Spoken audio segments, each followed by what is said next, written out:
Now, these are some of the psychic abilities that I basically, impart myself with to survive the entire decade-long abuse, uh, by using, not by using, but by naturally getting the frequency of the Pindis, far from, based in Himachal and far from there, miles away, and so until wherever I went, because I used to meditate on Buddhist principles. So while my meditation, so every time I would be meditating, so in my meditation, let's say, I would chant only Gayatri Mantra, and that Gayatri Mantra would be, to have me distracted from normal, or to basically distract me from my focus, and to disturb my envisioning and visions and hallucinations, not hallucinations outside, but the visual predictions of, as in frequency or in alignment to Pindi, which would be, perfect visualization of everything that is related to my life. Be distracted with auditory hallucinations. Auditory hallucinations would be, stereotypical perspective of women in the world, and derogatory forms of abuses, and extreme ounce of extreme degree of obscenity, and explicit content as the envisioning. Then there shall also be a surge of, and every time I would not react to the voices in my head, to the voices, to the whispering in my ears, whispering being done by these three tantrics, these three scammers, basically, who would, the chief priest Paramjeet, then his two brothers, Nivali and Vishnu. They'd keep chanting. I mean, instead of, so they'd be chanting some kind of a mantra that would, I don't know if would be channelized, or if it would be, I mean, I don't know if it would be channelized to be interpreted as a derogatory form or something. But I remember they'd be basically, you know chanting wrong, some mantra that would degrade me, because since almost like a decade, I've been a victim of aura manipulation and amygdala hijack, over which alignment with the Pindi frequency, since I meditate for 3-4 hours. There was a time when I used to meditate for 5-6 hours, and so, and on Buddhist principles, and gained a lot of power, which I never accessed until unless there was something very much close to my death, and it would naturally, put me in a super state of defense mechanism, and that would, unleash my superpowers, or make me, escape death in a lot of, like, inches away, and in a very swift manner. So I got a little, initially I was a little taken aback that, okay, my superpowers, I mean, I am, supernatural in a lot of ways, but I never practiced all of it, and I never took it on my head as well. I never let it be on my head, because all of that was basically hindering a lot, this entire legal course. So keeping that in the head, I remember, I mean, it still persists. It's still, very much there sometimes. In my meditation, I'd be, if at all, let's say, I'm in the frequency of the proximity of these, to harm these three tantrics who have not left my body yet, and not just these three, but over this entire decade, whoever has become the psychosomatic field of their, uh, bewitchment, which is basically uh, multiple shadow cells, where even my own, you know, their voices are basically used to abuse me. And when I talk about my own, then I'm talking about my ex flames, or I'm talking about, I mean, people who naturally, or who spiritually cannot, are not, cannot oblige to a framework where they want to, where they, in any manner or in any case, especially when I'm going through, such a degree of, danger in life, they can, a normal person can never go into this mental state, anti me. So again, keeping all of that face, keeping all of that in reference, while meditating, ignoring all the auditory hallucinations of my own people also turning into derogatory expression. Um, I'd be induced with trans- translucent syringes as as long as my entire height, as long as my entire height, basically, just to gorge my up my rectum until my crown sometimes, until my chest sometimes, and there'll be a burst of energy. A burst of energy, as in, sorry, there'll be a burst of electrocution in my body, and I'd feel a lot of shock waves. And this insertion of facial syringe and pain of a translucent syringe, or a transparent uh, glass needle up my private parts, and my G spot being shoved to come out of my body, to come out of my private part while meditated, over ignoring all the voices of voices filled with abuses and filled with such obscenity, for meditating on Gayatri Mantra of these tantrics, and sometimes of my own parents and my friends, my colleagues, my all of these people, that it would of course it would affirm the fact that it's these tantrics who are doing it, and the reason to be doing this is that since I'm a Maharashtrian and I'm half Punjabi, half Marathi, and these guys are Kutchers. They're they're basically Naxalites, and you can go down to, and if you just and if you and the artifacts are basically stolen. So my purpose as a lineage, or as any kind of descendant to that particular lineage of the Maharashtra lineage, my purpose basically becomes to my purpose becomes to get the stones out, and report the artifact violation and the act of theft, and them being Kutchers and them being Naxalite. If you ever read the science behind religion, you would understand the clinical precision of following a certain the cultural diversity. I wouldn't say diversity, but the uh, uh, cultural framework of a particular religion.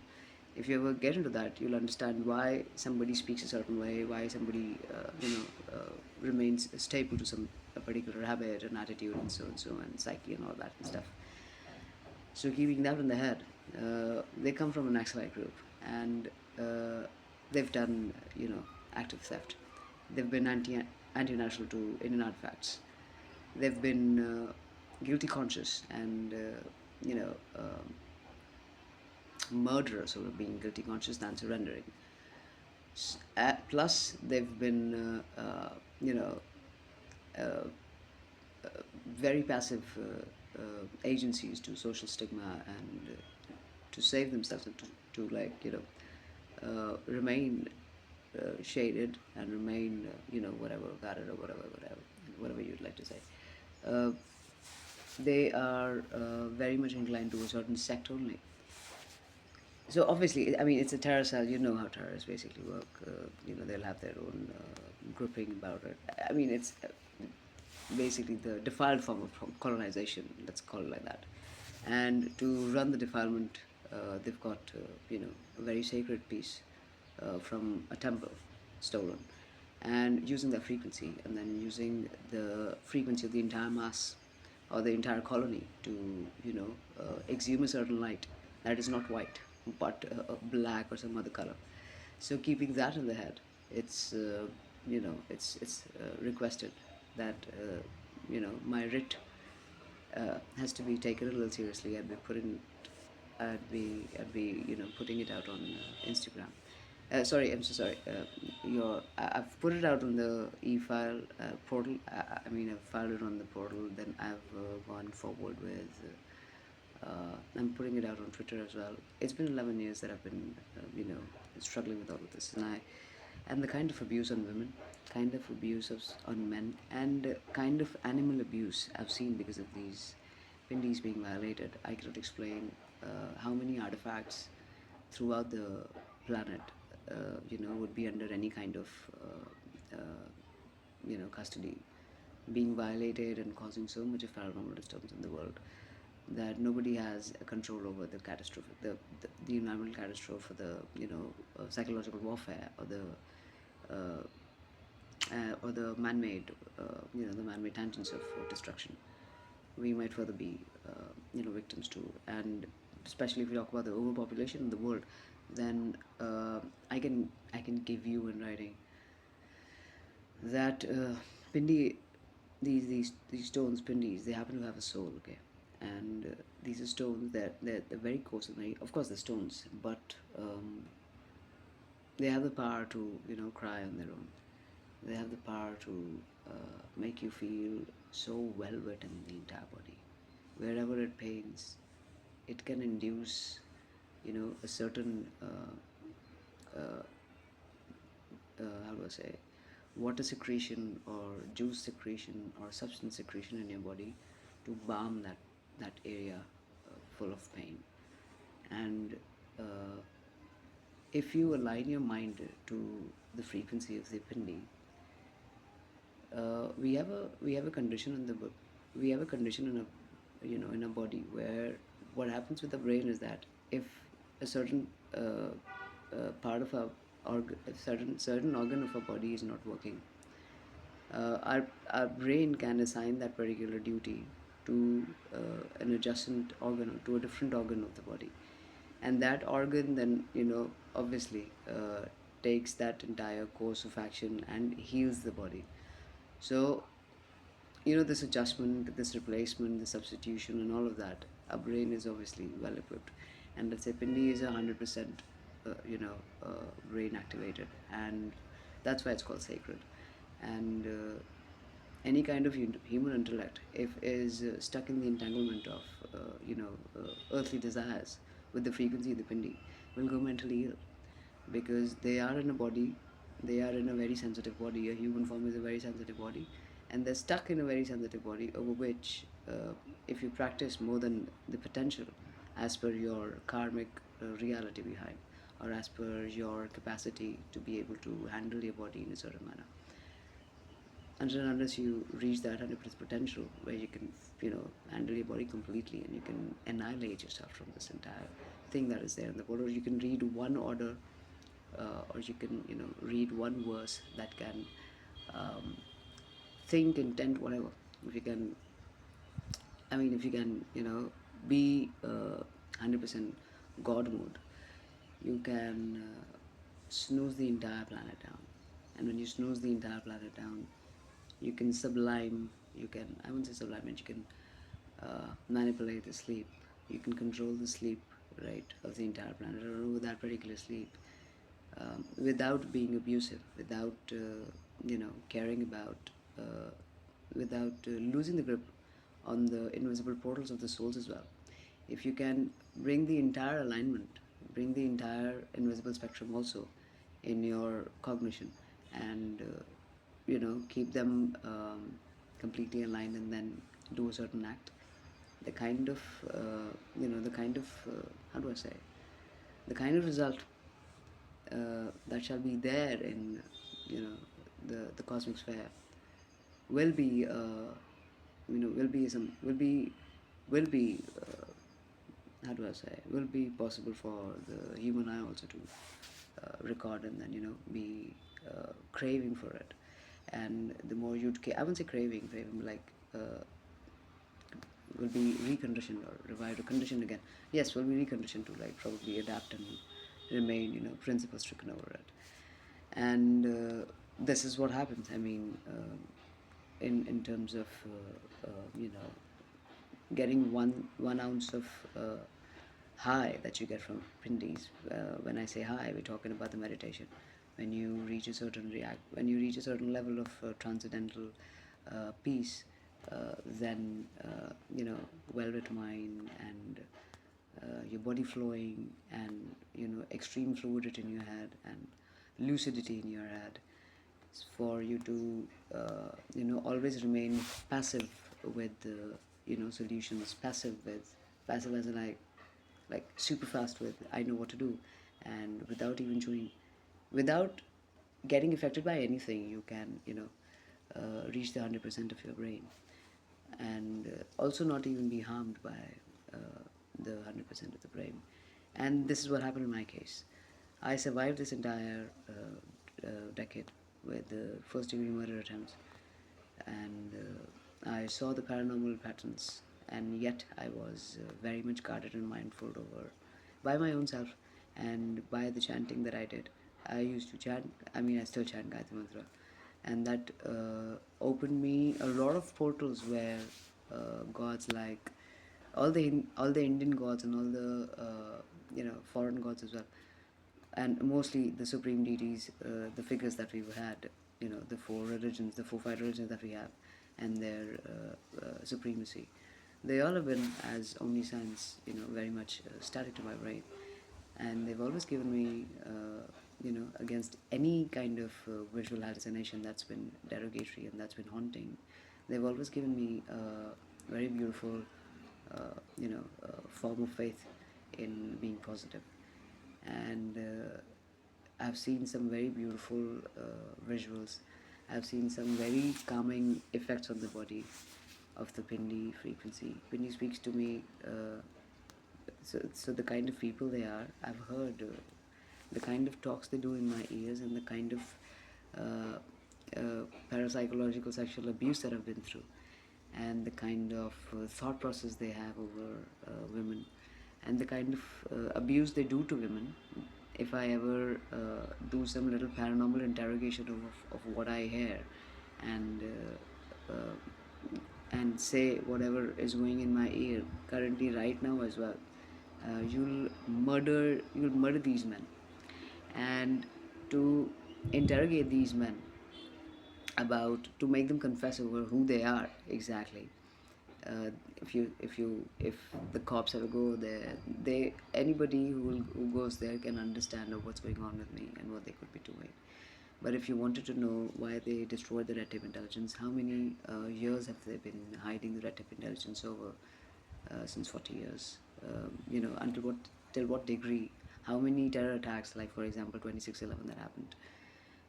These guys, this main chief priest, Paramjeet, he meditates for like 3 days, and he meditates for like a couple of hours, like 6-7 hours or so throughout the day. And I'm the only one who's been, standing as like a wall to him, because the kind of pain that I've been through, he hasn't been through that pain, and his own brothers has, induced that pain in me. Nivali is the one. Nivali and Vishnu. These two are the ones who, induce um, astral syringes of my body. It's like I'm some kind of a voodoo doll, and somebody has, inserted, induced a needle, and I have to feel it.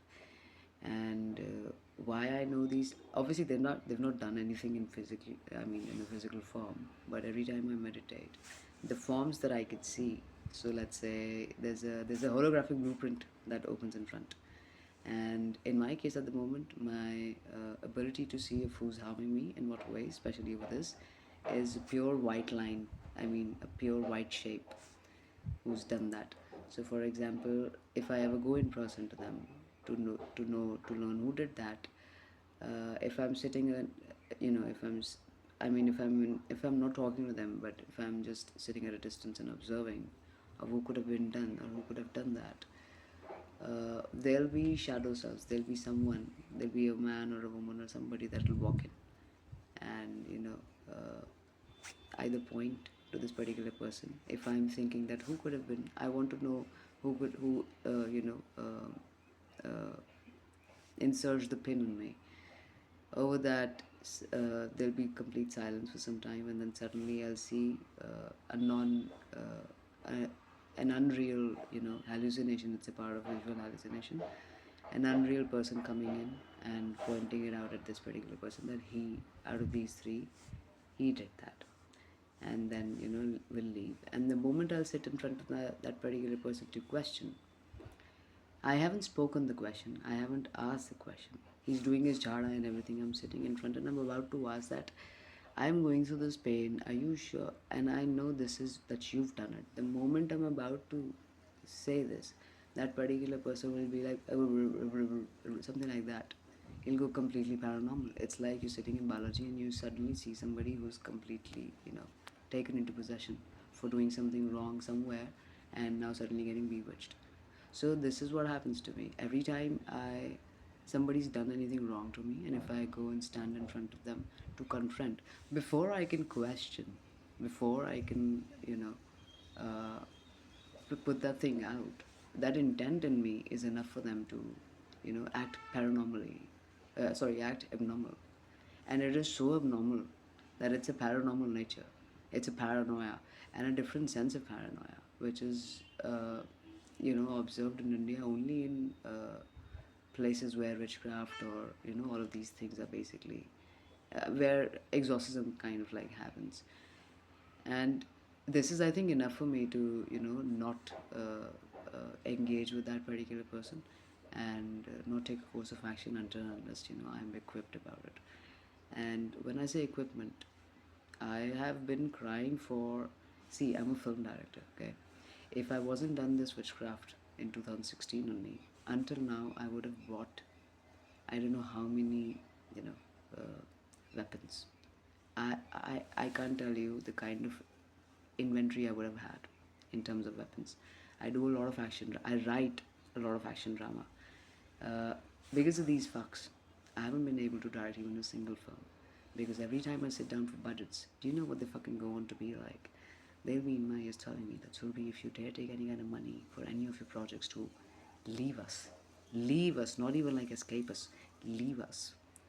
We will murder this particular person, or we will murder you, or we will murder so and so from the family. And I'm like, dude, firstly, you're a terror cell. Second, you're bewitched. Third, you are in my custody. You wanted to do bewitchment on me. You're bewitched beyond me because you are doing black magic on my artifacts. Okay, I come from that lineage. I'll take the artifacts, and just like the artifacts, the pindis that we have in National Shrine, I'll put these artifacts back in Varari Mandir, Varari Devi Mandir back in Maharashtra. There, the governance over this is so stringent, so strict. You'll be murdered the moment I tell them what's going on with me and who's doing it. One. Second, if I tell the government the Indian artifacts are being violated like this, and it's a terror cell who's been destroying so many red tape intelligences since 40 years, it's been cornered in a manner that it can't be registered and come online for the entire world to learn what frequencies or what pindis are, or how to get the blessing of a pindi, or how to basically use technically a pindi. You'd anyway will be murdered. So keeping all of this in your in perspective and reference and consideration, I would just like to request Supreme Court to please bring in somebody bring into my to my case, bring someone who has the power to command encounters, because every time I have to speak to Pindi, I don't speak to Pindi, they speak to Pindis. But every time I am going through so much of abuse that I have nobody to answer. I mean, sorry, nobody to explain how this will, how will, like, when will they exit my body, or when will they exit my life. Nothing is working out for me. My career is destroyed. My friends, my ex-flames, everyone's basically on a radar. And I can read the psychological warfare the entire world is a victim to. I can see the animals dying in a manner I can't explain. I can see the animals bearing the cost of my pain not being treated in a manner I can't explain. You'll be in depression, in grave depression, if I explain you what happens to animals, what these guys do to animals. And the pindis, I never knew pindis cry. Pindis can cry, the stones can cry, they can ooze water on their own, and they can make you feel of what they're going through. And the moment you feel, it's so drowning, it can cause you such a huge depression that there is no exit from it until unless you go to some hilltop, believe in your higher form, let it become some kind of a character like Buddha, or like other god who had to leave all of this to heal upon learning the kind of depression the world can be in the name of mental illness since the beginning, since the Satyug until now. So you have to annihilate yourself from all of this. Either you annihilate yourself, or the one who's done all of these things to you, you murder them or kill them. And in my case, I'm sorry, it's It's a, it's a great uh, it's a great discovery of Terracell. And they are they are they're dumb because firstly, in order to save themselves, they've been bewitched by the masses that are sitting over there because they're enslaved by the masses. They've got a certain following, but this following is basically uh, enslavement of the entire circle also that's paying them for all of that, because they all are bewitched by the stones. And I have a very strong feeling, like a super strong feeling, that the seat that these stones were basically stolen from, that goddess, of course, is sad because because the amount of wrath and the degree of violence she holds. The moment you touch someone's private parts in a manner I can't explain, especially a woman of this age of wisdom. Hindis are since the beginning of the time or of the planet, right? Keeping that in the head, I can only sometimes, hear these men crying for, crying for liberation so loud that the ex- gods haven't exposed me that kind of degree of their reality yet. When I talk about the gods, I'm talking about over all of the auditory hallucinations that I go through. There are moments of talks that ooze me down. Sorry, not ooze me down. That calm me down, and ooze out my act and ooze these people out of my body. When I say ooze these people out of my body, imagine it as some kind of a shadow self. Let's say if I am some kind of an aura, and if I am yellow or white in color, then, and let's say I have, how do I say, yellow flame all around me, or if I'm yellow in light, and suddenly you something, let's say, okay, let's keep it like this. I am a little diya, okay? That diya is on, and somebody stands in front of the diya and goes on to chant some mantra. Could be Gayatri mantra, let's say, or could be something positive that's completely free of violence for anybody. Could be a desire seeking, or could be just nothing. You just saw the diya and just bowed my head, like an ode to fire. Suddenly, there's a little spark that happens in in the fire, in that law. That little spark, without any air, okay? That little spark, if goes on to be, let's say, make you see, something in the air, like like a phantom form of smoke. Like there is no real form of smoke, but there's a faint visual of smoke basically getting out. I'm giving you just an example of the visual.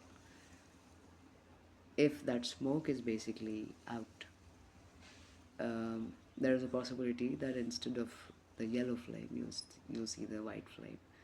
So when I say that there have been gods, that there have been the voices of the gods and sometimes the visuals as well, that appear momentarily, uh, since I remain 24/7, in the frequency of auditory and visual hallucinations. Visual are very less because I keep reading, I keep writing, but auditory a lot to keep me defocused from my work. There will be sometimes, and when I'm tired of the music as well, there will be sometimes, some very therapeutic and healing and soulful voices that will calm the entire abuse down in my ears. And there shall be, and these guys, they speak in Hindi, they speak in very, very ugly Hindi, and they speak in Punjabi, and they don't speak in the cultural relevance or the cultural integrity of Punjabi. They talk very, low key, low grade, not low key, low grade Pakistani, some Gao Kuchegi Punjabi. That dialect, that tone, and it's very ugly. I've never heard anybody in my life like that before. I've shot at different villages also in life, but I've never been through this kind of an experience.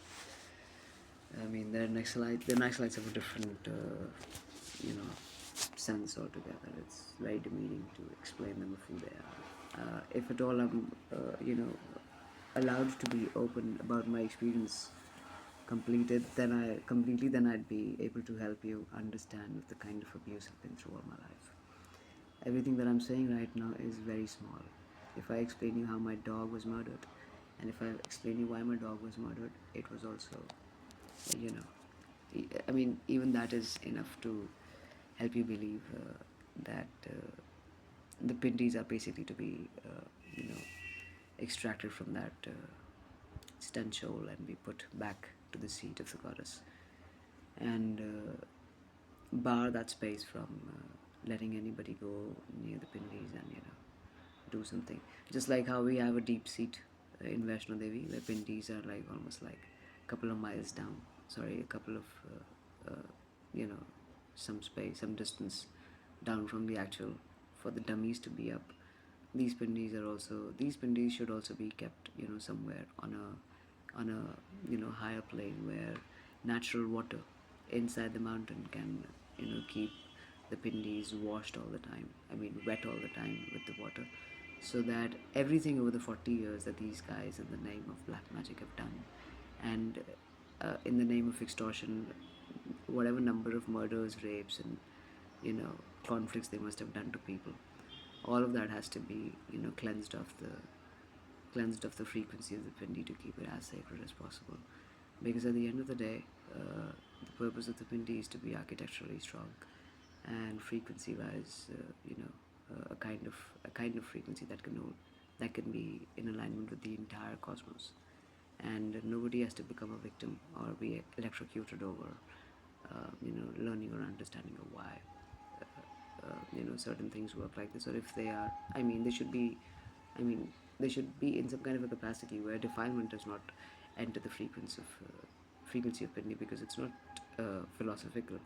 It's uh, it's real. I mean, if you are wrong technically anywhere, there is an entire literature of Pindis of, you know, what kind of metrics, what kind of waves, and what kind of you know, state of waves or state of frequencies basically, and what kind of you know, seismic pattern produce what kind of seismic pattern, and what kind of how do I say, yeah, I mean, there are a lot of things. So, you know, why a certain shape, why a certain tone, what is the meaning of a certain you know, state of meditation, what is meditation, is it just philosophical or all that crap? No, it's not that. And why not to use your tongue a different manner than stated, and all of these things. So, you know, this is the science behind religion. And the moment you learn it, all these myths and folklores that we have in the name of today as an adaptation by the normal public, or by the public, over the names of gods and stuff, then why, you know, why gods were named, you know, these labels only? Why wasn't there a different name of God? Why, you know, one particular letter did not, you know, denote an entire concept of God, or an entire concept of a particular avatar of God, or, you know, why a certain letter is a certain way in appearance than anything else. So how did the language form? How did the glyphs come into picture? You know, what are celestial beings? Uh, what are the frequency rates of the dimensions? You know, how do you lock and lock portals? All of these things basically can be accessed through the frequency of pindis, and this is what these three people have done. And over that, they've gone mentally ill, because over the materialism that they've gained over these 40 years to do as much terror as possible, now the age of the frequency, the age of the pindis are basically, you know, getting beyond peace to have any human over this overpopulation, this surge of population, go, what you say, greedy and selfish and all of that.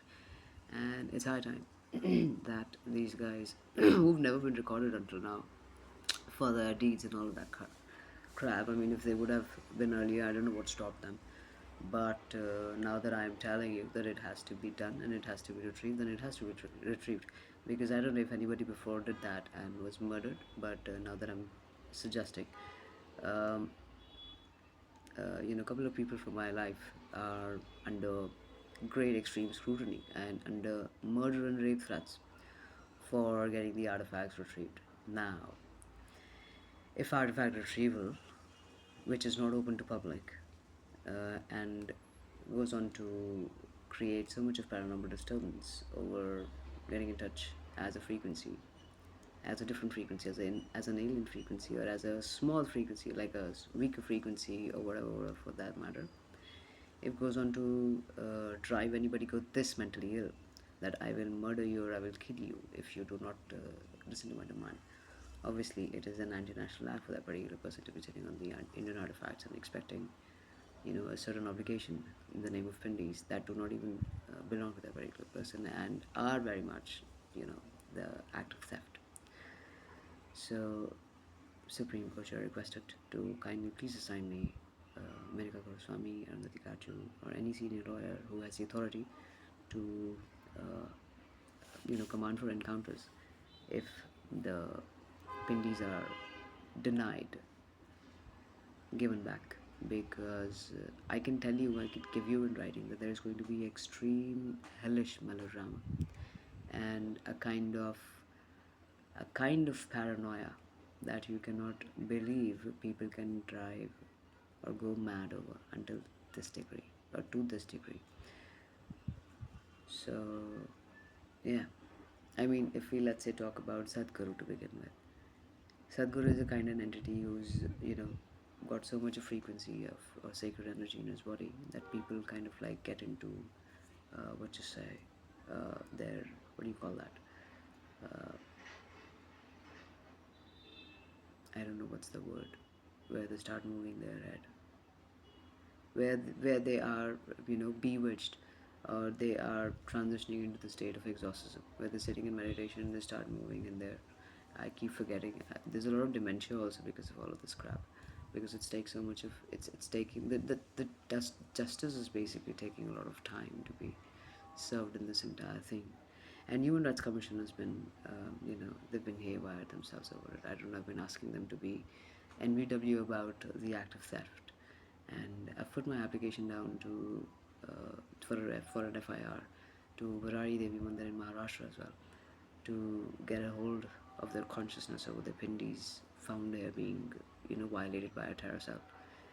And these men, they also, sorry, not the men, the Pindis, they gave me an intellect over where Talisman is. Talisman. Talisman, a lot of people know Talisman.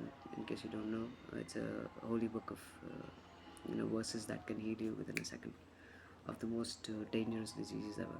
It's also somewhere in one of the pyramids in Egypt, and it's in room number 13. Not room number 13. Yes, room number 13 or so. And when we talk about these numbers being haunting, no, they're not haunting. They're basically the guards. And until it's a god form, you cannot reach these room numbers and access the property inside. That's why they're, chanted with mantras and stuff.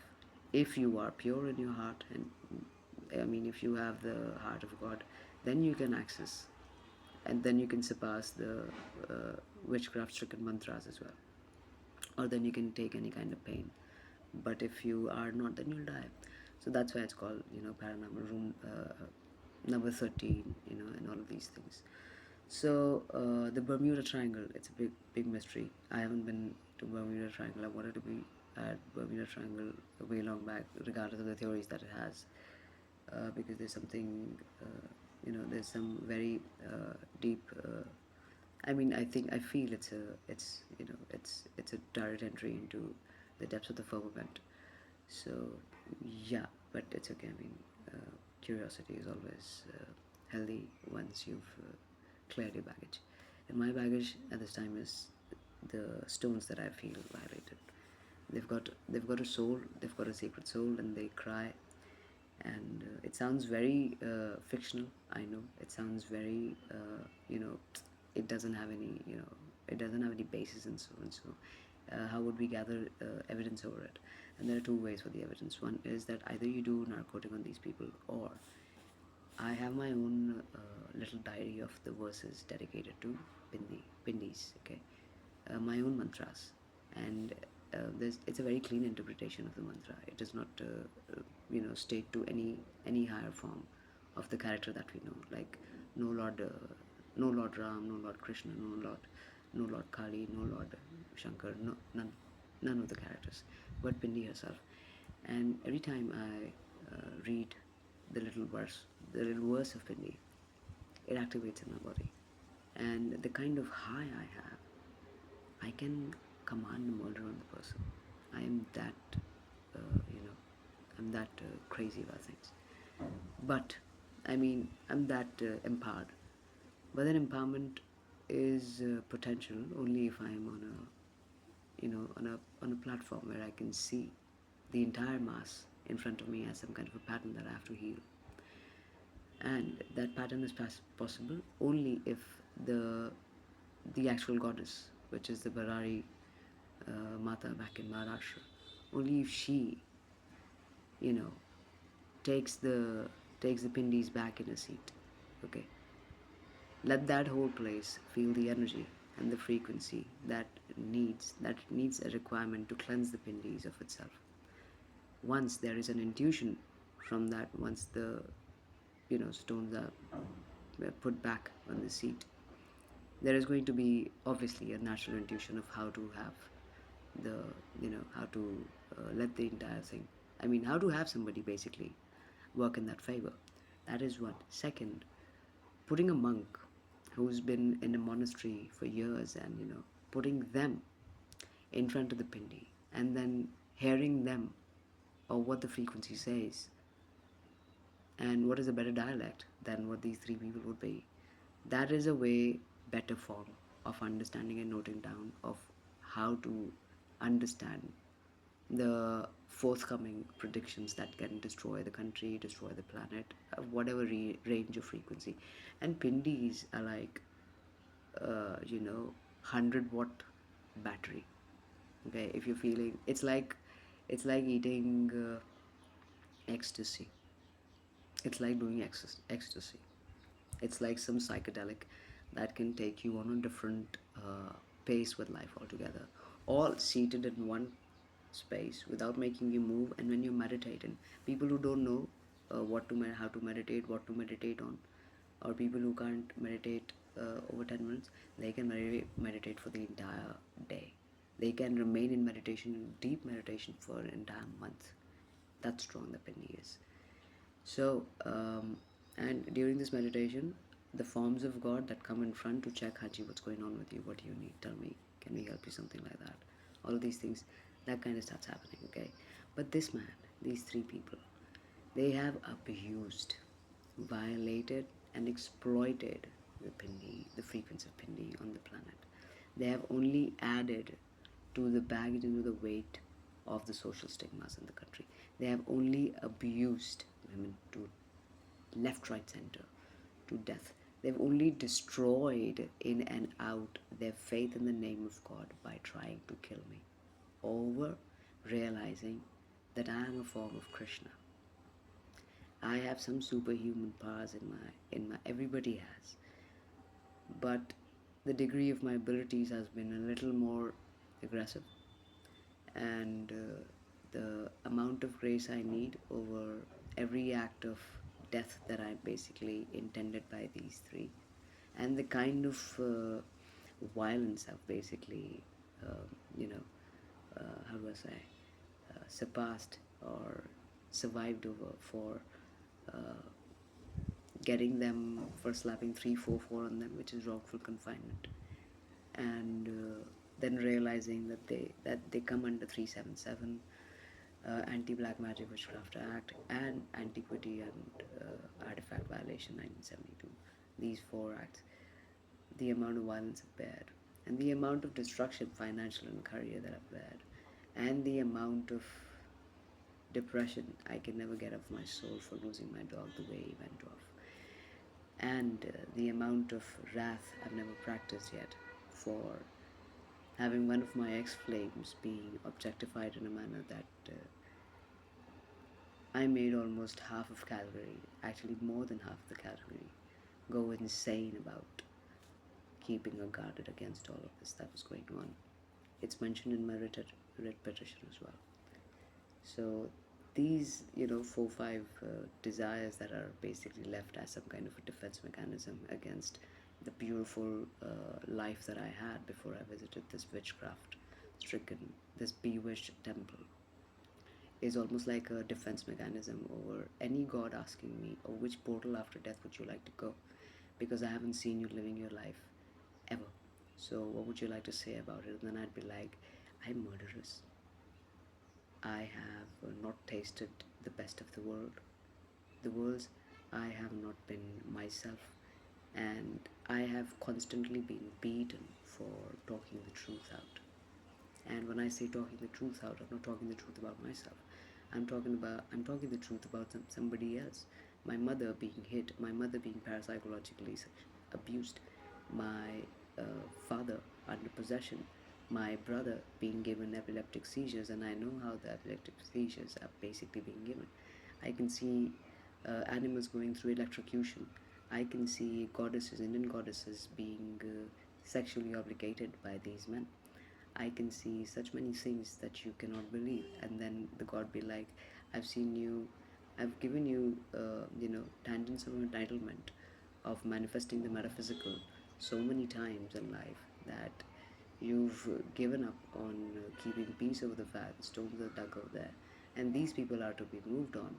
From then, the stones be taken off, and I say the stones have been stolen. The stones have to be put back to the goddess, so that you know in Maharashtra, so that whatever this place over 40 years has gained in the name of stone stolen and being put over there can be returned back as a thanking note to the goddess, and the goddess can be like, fine, now heal this particular plane. So these are the things that I can always be in conflict over in the name of desires. But again, keeping all of my personal aspirations and desires away, I really request the Supreme Court to kindly put a fast track, uh, you know, addressal to my writ petition, and hear the entire story.